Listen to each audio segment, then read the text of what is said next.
지금 이 시각 여러분들이 주목하는 뉴스 만나보겠습니다. 흉기 난동 범죄가 잇따라 발생한 가운데 가짜 뉴스까지 무분별하게 퍼져 불안감을 키우고 있습니다. 가짜 뉴스 유포는 처벌 대상입니다. 경찰은 시민 불안을 부추기는 가짜 뉴스에 대해 예외 없이 강력히 대처하겠다고 밝혔습니다. 보도에 박지훈 기자입니다. 8월 4일 11시 22분 포천 내손면 종합버스 터미널에서 흉기 난동과 방화 사고가 발생했다. 온라인과 SNS를 통해 순식간에 퍼진 글입니다.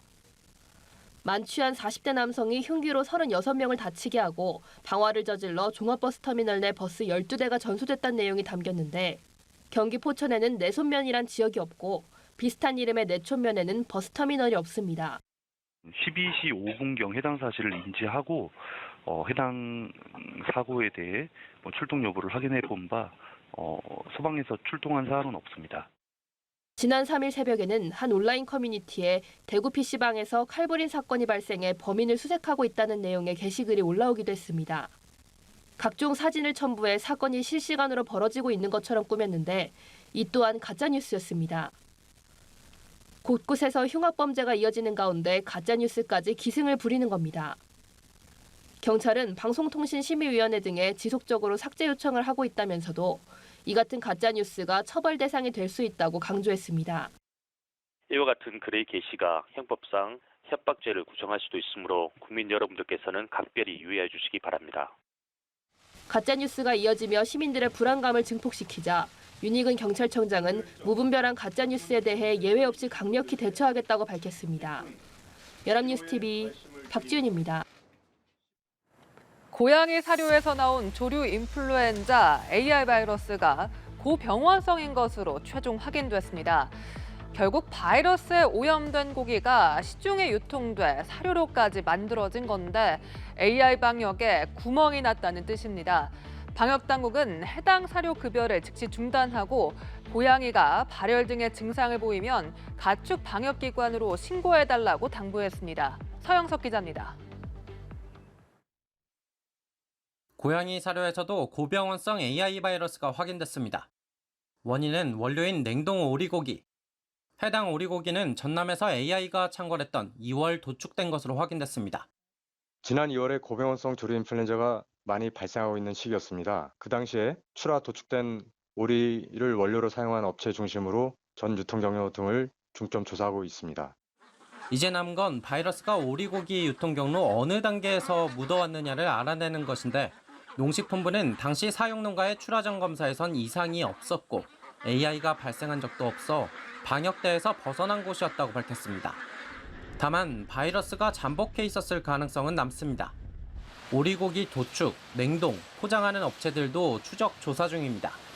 그 당시 발생 농장에 오리나 닭고기를 사다가 냉동고에 집어넣으면 이 바이러스가 2, 3년 이상 온도가 낮을수록 오래 생존해 있거든요. 어느 단계가 문제였든 AI 방역에 사각지대가 있었다는 얘기입니다. 방역당국은 AI 감염 냉동 오리고기가 고양이 사료업체 외에 어떤 곳으로 납품됐는지도 확인 중입니다. 한편 추가 조사 결과 문제의 고양이 사료를 산 사람은 212명에서 268명으로 늘었습니다. 팔린 양만 약 13,200개입니다. 방역당국은 해당 사료 급여 중지와 함께 키우는 고양이가 발열, 식욕부진, 호흡기 증상을 보이면 가축 방역기관 1588-4060으로 신고해달라고 당부했습니다. 연합뉴스TV 서영석입니다. 562억 원에 달하는 대형 횡령 사고가 발생한 BNK 경남은행. 하지만 피의자 이모 씨 현재 행방불명 상태입니다. 이미 어디론가 횡령액을 빼돌렸을 가능성도 커 보이는데요. BNK 경남은행은 은행장의 공식 사과와 함께 횡령 피해액을 최대한 회수하겠다고 밝혔지만 현실적으론 쉽지 않아 보입니다. 자세한 내용 김동욱 기자입니다. 현재까지 확인된 BNK 경남은행의 횡령 사고액은 562억 원.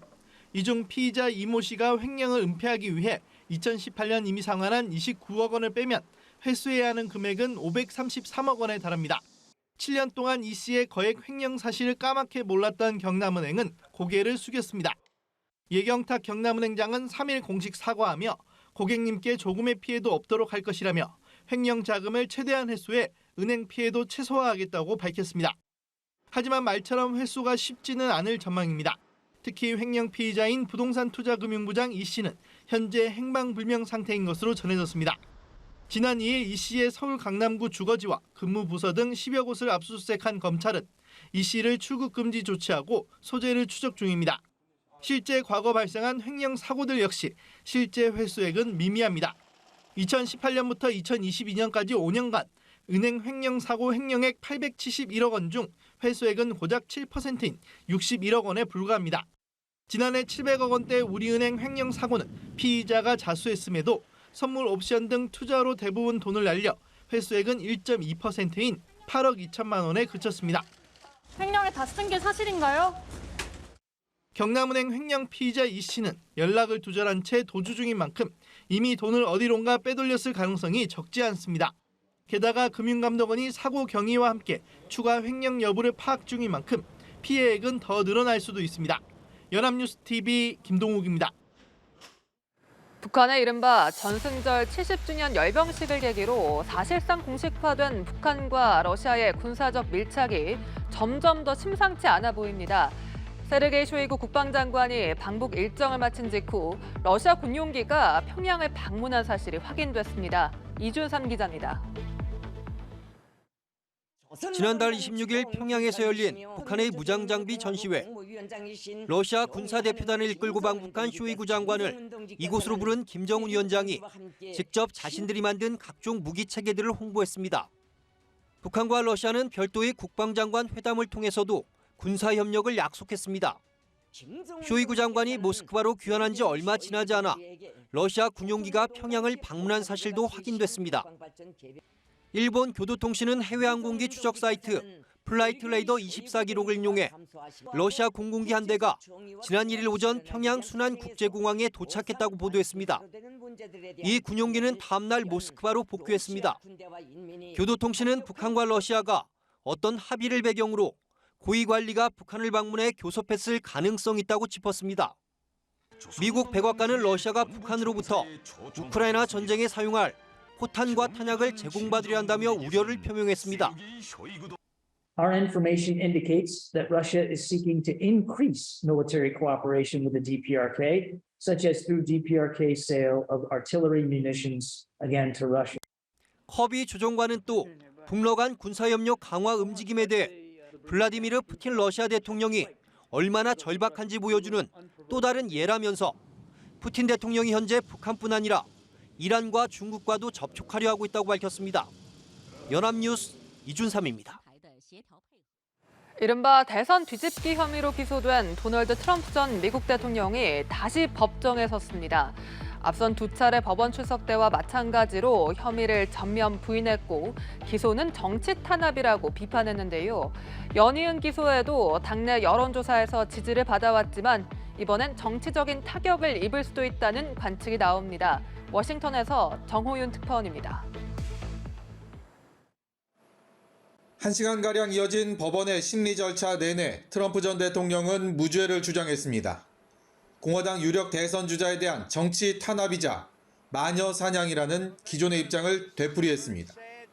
This is the persecution of the person that's leading by very, very substantial numbers in the Republican primary and leading Biden by a lot.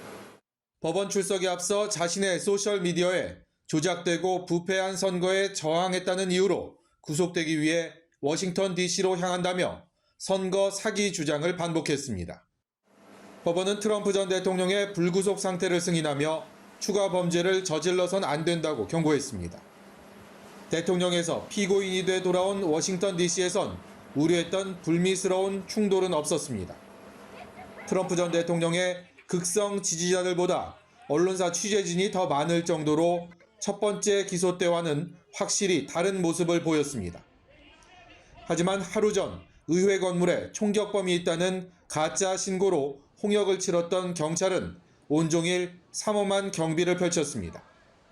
트럼프 전 대통령은 연이은 기소에도 당내 여론조사에서 압도적인 지지를 받고 있지만 사안의 심각성상 이번에는 정치적인 타격을 입을 수 있다는 관측도 나옵니다. 트럼프 전 대통령에 대한 다음 심리는 오는 28일 오전 10시에 열릴 예정입니다. 워싱턴에서 연합뉴스TV 정호윤입니다.